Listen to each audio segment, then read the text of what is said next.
Hey everyone, आपका मेरे channel पे बहुत बहुत स्वागत है। मुझे उम्मीद है कि आप लोग बहुत अच्छे होंगे। तो आज के इस वीडियो में मैं UPSC PYQ prelims special book के बारे में डिस्कस करने वाली हूँ। तो यूपीएससी में पीवाईक्यू की बहुत वैल्यू होती है। आप पीवाईक्यू देखकर ही ये समझ पाते हो कि किस टाइप का क्वेश्चन का डिमांड है, क्या यूपीएससी हमसे जानना चाहता है एंड किस तरह से क्वेश्चन पूछे जाते हैं। तो एंड टीचर्स का भी यही रिकमेंडेशन होता है एंड इवन टॉपर्स कि आप पहले पेपर से गो थ्रू कर लीजिए, उसके बाद अपनी वो पढ़ाई स्टार्ट कीजिए। मीन्स पहले आप पेपर को देख लीजिए कि पेपर में किस किस टाइप का क्वेश्चन पूछ रहा है। अगर आपको क्वेश्चन ना आए तो भी आप पेपर को देख के समझ सकते हो कि यूपीएससी किस तरह से क्वेश्चन पूछ रहा है। उसके बाद आपको पता चल जाएगा कि किस टॉपिक में कितने डिटेल्स में जाना है एंड कौन सा टॉपिक ज़्यादा इम्पॉर्टेंट है, किससे ज़्यादा क्वेश्चन आते हैं, कौन सा टॉपिक ज़्यादा रिपीट करती है। तो इसी से रिलेटेड मैं आज एक बुक डिस्कस करने वाली हूँ। मैं अपनी चॉइस बता रही हूँ। मुझे ये पर्सनली बुक बहुत पसंद आया। मैंने ये वाली बुक इसी साल ऑर्डर की है। आप देख सकते हो ये 29 इयर्स की सिविल सर्विस की जो आईएएस प्रीलिम्स की है उसकी बुक है एंड ये बुक मृणाल सर द्वारा लिखी गई है। मृणाल सर तो आप लोग जानते ही हैं, इकोनॉमिक्स के फेमस टीचर हैं एंड इसमें 1995 से 2023 तक के सारे क्वेश्चन दिए हुए हैं। यहाँ पे आप डिटेल्स देख सकते हो। जीएस पेपर 1 का 43 topics 3460 MCQ and CSAT paper 2 का 9 टॉपिक्स 1280 एमसीक्यू दी हुई है। एंड ये सारी क्वेश्चन के साथ आपको स्ट्रेटेजी एंड प्लानिंग रिसोर्सेज और अनसॉल्व पेपर भी मिल जाएंगे। तो मुझे पर्सनली ये बुक बहुत अच्छी लगी। इसमें आपको क्वेश्चन के साथ आपको स्ट्रेटेजी एंड प्लानिंग्स भी डिस्कस की हुई हैं। अगर आपको अगर आप कंफ्यूज हो, आपको नहीं पता कि किस तरह से प्लान करें, किस तरह से पढ़ें, या फिर आप ये नहीं जानते हो कि किस टॉपिक से कितने क्वेश्चन आते हैं, तो आपके लिए ये बुक वन स्टॉप सॉल्यूशन है। मैं आपको इसको दिखा देती हूँ। आप देख सकते हो इसमें सारे सेक्शन जो है वो बिल्कुल डिवाइडेड हैं। यहाँ हिस्ट्री के हैं। हिस्ट्री वाले सेक्शन में ancient, medieval, modern and Indian national movement से पूरा हिस्ट्री का सेक्शन डिवाइड किया हुआ है। इसमें सारे हिस्ट्री वाले पार्ट हैं। उसके बाद ज्योग्राफी की पार्ट है। इसमें फिजिकल, वर्ल्ड और geography of India and agriculture, ऐसे ही सारे सेक्शन को सेग्रीगेट किया हुआ है। इकोनॉमिक्स वाले पार्ट में सारी इकोनॉमिक्स की, हिस्ट्री वाले में सारी हिस्ट्री की, ज्योग्राफी में सारी ज्योग्राफी की एंड पॉलिटी एंड गवर्नेंस में सारी पॉलिटी की, साइंस में भी general science and ecological world. And इसकी ये बेस्ट बात ये है कि जैसे हिस्ट्री की आप लोग को क्वेश्चन देखनी है तो आप 1995 से 2023 के सारे क्वेश्चन देख सकते हो। सीरियल वाइज दिए हुई है। 1995 से स्टार्ट करते हुए हिस्ट्री की अगर आप बात करो तो 2023 तक। वैसे ही जो डिमांड है यूपीएससी की वो प्रीलिम्स में वो सारी सेक्शन यहाँ पे सेग्रीगेट करके दिया हुआ है। एंड सीसेट जो कि यूपीएससी में बहुत इम्पॉर्टेंट रोल प्ले करता है, आप सीसेट को बिल्कुल स्किप नहीं कर सकते हो, उसकी भी सारी दी हुई हैं।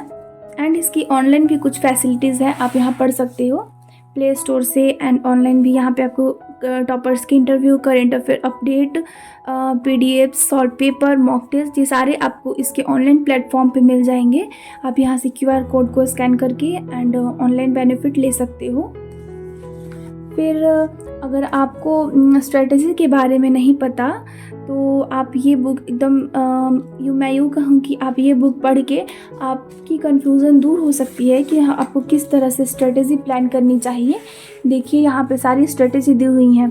Planner and strategy by Mrinal sir. Month 1 में कौन सी चैप्टर पढ़नी है आपको, कौन सी सब्जेक्ट पढ़नी है आपको, फिर 2 में, फिर 3 में, ऐसे ही करके पूरे 9 मंथ की स्ट्रेटजी दी हुई है। 9 मंथ में आपकी सारी जो रिक्वायरमेंट है सब्जेक्ट की, वो सारी आपकी कंप्लीट रिवीजन हो जाएंगी। तो अगर आप कंफ्यूज हो या आपको समझ नहीं आता कि किस तरह से स्ट्रेटजी बनाई जाए, तो आप इस बुक के स्ट्रेटजी वाले पार्ट से हेल्प ले सकते हो। फिर यहाँ पे आप पढ़ सकते हो, यहाँ उसकी एक्सप्लेनेशन दी हुई है कैसे कैसे कौन से वाले सब्जेक्ट करने चाहिए किसमें। फिर इसमें टाइमिंग भी दी हुई है, कौन कौन से सब्जेक्ट पे कितना टाइम देना चाहिए, कितना कितना पढ़ना चाहिए, कितने हावर्स मिनिमम। फिर यहाँ पे डिवाइड की हुई हैं, यूपीएससी के बारे में बताई हुई हैं कि यूपीएससी क्या है, सीएससी क्या है, एंड उसमें कौन कौन से पार्ट्स आते हैं। उसमें ये टैक्स रिलेटेड जो ग्रुप ए में जो जो सर्विस की एग्ज़ाम होती है, corporate related, tax related, account related, railway, defence, ये सारी उसकी अबाउट सिविल सर्विस एग्जामिनेशन की डिटेल्स दी हुई हैं। फिर यहाँ आपको इस अटेम्प्ट के बारे में बताया हुआ है कि जनरल एंड क्रीमी ओबीसी के लिए कितने अटेम्प्ट्स हैं, नॉन क्रीमी ओबीसी के लिए कितने हैं, एससी एसटी के लिए कितने हैं, एंड पीएच के लिए कितने हैं। एकेडमिक क्वालिफिकेशन क्या चाहिए ये भी यहाँ पे बताई हुई है, अगर आपको नहीं पता तो आप पढ़ सकते हो यहाँ पे।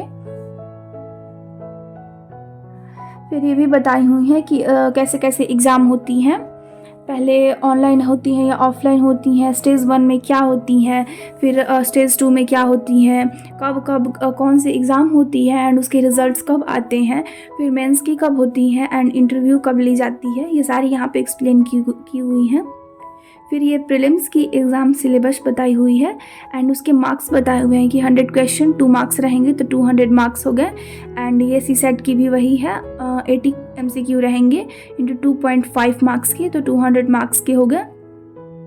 एंड उसमें बताई हुई है कि आपको ये जीएस पेपर 1 के लिए current affairs, history of India and Indian national movements, Indian and world geography, जो जो सब्जेक्ट कंपलसरी है, आई मीन इम्पॉर्टेंट है जीएस 1 के लिए, उसकी सारी डिटेल्स दी हुई हैं। यहाँ सीसेट में जो कंपलसरी सब्जेक्ट है एंड कौन कौन से आई मीन किस लेवल तक की क्वेश्चन इसमें पूछे जाते हैं वो यहाँ बताई हुई हैं। एंड यहाँ सारी क्वेश्चन दी हुई हैं कि आप देख सकते हो यहाँ इन्वायरमेंट में 2013 में 17 क्वेश्चन थे, 14 में 28, 15 में 22, ऐसे ही सारे ईयर वाइज यहाँ क्वेश्चन डिवाइड की हुई हैं कि किस ईयर में कितने सारे क्वेश्चन पूछे हुए हैं। आप यहाँ से आइडिया ले सकते हो कि कौन सा सब्जेक्ट आई मीन किस सब्जेक्ट पे ज़्यादा आपको ध्यान देनी होगी। ये वाली पार्ट आपको हेल्प करेगी आपको एनालाइज करने में कि कौन से सेक्शन ज़्यादा इम्पॉर्टेंट है, किस पे ज़्यादा फोकस करनी चाहिए। बट ऐसा नहीं है कि आप किसी भी पार्ट को स्किप कर सकते हो अगर उसका क्वेश्चन नहीं आया तो। May be will come in next year, so you can't skip any part of it. फिर आगे देखते हैं, तो इसमें एनसीईआरटी की भी बताई हुई है, NCERT text book, NCERT 11-12 geography के लिए, फिर इंडिया 11 के लिए इंडियन फिजिकल ज्योग्राफी के लिए, एंड ऑनलाइन मेथड एटलस के बारे में बताई हुई हैं। यहाँ आईएफएस के बारे में डिस्कस की हुई हैं, तो ये हमारे काम की नहीं है। यहाँ पे सारी इकोनॉमिक्स के बारे में बताई हुई हैं, आपको कौन कौन सी एनसीईआरटी पढ़नी चाहिए, कौन सी बुक रेफर्स करनी चाहिए, पॉलिटी के लिए, इन आईआर के लिए, हिस्ट्री का आर्ट एंड कल्चर वाली सेक्शन एंड हिस्ट्री यहाँ पे दी हुई है। First you should be clear by new versus old NCERT. हाँ, एंड अगर आप एनसीईआरटी पढ़ना चाहते हो एंड आप कंफ्यूज हो कि आपको ओल्ड पढ़नी चाहिए या न्यू पढ़नी चाहिए, तो उसकी डिटेल्स भी यहाँ पे दी हुई हैं, आपको क्लियर की हुई है कि आप ओल्ड पढ़ो या न्यू पढ़ो, तो आप यहाँ से वो वाले अपने डाउट्स को क्लियर कर सकते हो। फिर एंशिएंट के लिए यहाँ पे बताई हुई है नितिन सिंघानिया सर की book, new NCERT of fine art, Tamil Nadu board की हिस्ट्री, ऐसे ही सारे सेक्शन की दी हुई हैं, देख सकते हो। एंड यहाँ पे बताई हुई है कट ऑफ के बारे में कि 2021 में जनरल की कट ऑफ कितनी थी, ईडब्ल्यूएस की कितनी थी, ओबीसी की कितनी थी, एससी एसटी की कितनी थी। मुझे तो ये बुक काफ़ी अच्छी लगी। एंड यहाँ पे भी आप देख सकते हो इसकी मेंस की सिलेबस बताई हुई हैं। यहाँ पे GS1 की मेंस की syllabus history, social science, geography, फिर GS2 की गवर्नेंस में पॉलिटी, वेलफेयर, विकर सेक्शन की गवर्नेंस, इंटरनेशनल रिलेशन, एंड 3 में इकोनॉमिक का economic and agriculture, science and tech, environment, internal security theory, ये सारी चीज़ें बताई हुई हैं। जो यूपीएससी की वेबसाइट से आप सिलेबस लेते हो वो सारी सिलेबस यहाँ दी हुई हैं। तो आप ऐसा होता है ना, मतलब सब लोग टीचर भी रिकमेंड करते हैं कि आप यूपीएससी का सिलेबस अपने टेबल पे रखो। कुछ भी पढ़ने से पहले उस सेक्शन उस पार्ट का सिलेबस ज़रूर देखो कि सिलेबस में कौन से टॉपिक मेंशन है, क्या कीवर्ड दी हुई है उस टॉपिक से रिलेटेड कि आपको इस टॉपिक से क्या पढ़नी चाहिए। तो आप इस बुक को अपने टेबल पे रख सकते हो। इससे आप पीवाईक्यू देख सकते हो एंड जो क्वेश्चन जो सिलेबस के कीवर्ड्स हैं, जैसे आपको हिस्ट्री में ये वाली कीवर्ड्स, फ्रीडम स्ट्रगल वाली पार्ट या एंशिएंट आर्ट एंड कल्चर वाली पार्ट, ये सब से देख के आप अपनी स्टडी कर सकते हो। तो ये आपको एक तरह से वन स्टॉप सॉल्यूशन है, आप एक ही बुक में सारी चीज़ें आपको मिल जाएंगी। यहाँ पे इंटरव्यू रिलेटेड गाइडेंस दी हुई हैं, आपको बताई हुई हैं, और यहाँ पे मेंस की भी दी हुई हैं कट ऑफ। तो चलिए अब इसकी क्वेश्चन को देख लेते हैं। तो फर्स्ट है एंशिएंट हिस्ट्री। आप देख सकते हो ये 1995 से ही स्टार्ट की हुई हैं जो एंशिएंट के क्वेश्चन हैं। एंड एंशिएंट हिस्ट्री में ही आर्ट एंड कल्चर वाली पार्ट इसमें ही इंक्लूडेड है। एंशिएंट वाले में एंशिएंट जो आर्ट एंड कल्चर है, मेडावल वाले में मेडावल एंड मॉडर्न वाले में मॉडर्न। तो आप 1995 से देख सकते हो, 1995 से स्टार्ट करते 1996, 96, उसके बाद 97, 98, 99, 2000, 2001, ऐसे सारे ईयर की क्वेश्चन दी हुई हैं इसमें। स्टार्ट करने से पहले अपनी प्रिपरेशन एंशिएंट को पढ़ने से पहले आप इन सारे क्वेश्चन को देख लीजिएगा, तो आपको आइडिया लग जाएगा कि कौन से टॉपिक से एंड किस टाइप के क्वेश्चन पूछे जा रहे हैं। आपको बस कितने सारे क्वेश्चन आप देख सकते हो, ये 2012 तक है, ये 2023 तक 149 क्वेश्चन दी हुई हैं। एंड सबसे बेस्ट बात ये है कि अगर आपको क्वेश्चन समझ नहीं आती तो आपको इसकी आंसर के साथ एक एक्सप्लेनेशन दी हुई है। एंड एक्सप्लेनेशन में ये भी बताई हुई है कि ये जो क्वेश्चन है वो कौन से बुक से लिया हुआ है। जैसे आप देख सकते हो ये वाले क्वेश्चन के लिए बताया हुआ है इसकी source NCERT class 12 theme Indian history, chapter भी दी हुई है कि किस चैप्टर से ली हुई है। तो आप इसको देख के आपको आइडिया लग जाएगा कि आपको एनसीईआरटी में कौन से चैप्टर से ज़्यादा क्वेश्चन पूछे हुए हैं। आप ये वाले मुझे ये वाली पार्ट भी बहुत अच्छी लगी। इससे ये आइडिया लग गया कि एनसीईआरटी कितनी इम्पॉर्टेंट है, आप एनसीईआरटी को स्किप नहीं कर सकते हो। इसमें सारी आपको अगर कन्फ्यूज़न है कि ये आंसर कैसे हो गया, तो सारी एक्सप्लेनेशन यहाँ पे बहुत अच्छे से दी हुई है। फिर इसके बाद मिडाइवल स्टार्ट होती हैं, ऐसे ही सारी सेक्शन है आप देख सकते हो। पॉलिटी की है, इकोनॉमिक्स की है, इन्वायरमेंट की है। मुझे पर्सनली ये बुक बहुत अच्छी लगी। एक तरह से मैं बोलूँ तो ये वन स्टॉप सॉल्यूशन है। आपको बार बार आंसर के लिए इधर उधर खोजना नहीं पड़ेगा, आपको आंसर एक ही जगह पे मिल जाएंगी। ये सारी करंट अफेयर्स की सेक्शन है। मैं आपको सीसेट की सेक्शन दिखा देती हूँ। ये देखिए, ये है सीसेट वाली सेक्शन। इसमें सारे चैप्टर वाइज रिवीजन किए हुए हैं। ये चैप्टर है mental ability and analytics, logical reasoning वाली चैप्टर। इसमें भी वैसे ही क्वेश्चन दी हुई हैं एंड इसमें भी आपको डिस्कस की हुई हैं सारे इसके आंसर्स जो हैं, देख सकते हो आप। यहाँ पे रहा उसका आंसर, सारे आंसर्स को बना के डायरेक्शन वाइज मेंशन की हुई है। तो आपको ये बुक बहुत हेल्प करने वाली है। मुझे ये बुक पर्सनली अच्छा लगा। एंड आप अगर ऑनलाइन इसे लेने जाओ तो ये बेस्ट सेलर के फॉर्म में हमेशा रहती है, हमेशा बेस्ट सेलिंग दिखाती है इसकी। यहाँ पे इंग्लिश कॉम्प्रिहेंशन से रिलेटेड आइडिया दी हुई है एंड यहाँ पे एसे की स्ट्रेटजी, पास्ट पेपर सारी यहाँ पे दी हुई हैं। तो मुझे ये बुक बहुत अच्छी लगी। मैं आपको रिकमेंड करूँगी कि अगर आपको लेनी हो तो आप भी ये वाली बुक ज़रूर चेक करना। आई होप कि आपको ये वाली बुक भी अच्छी लगे।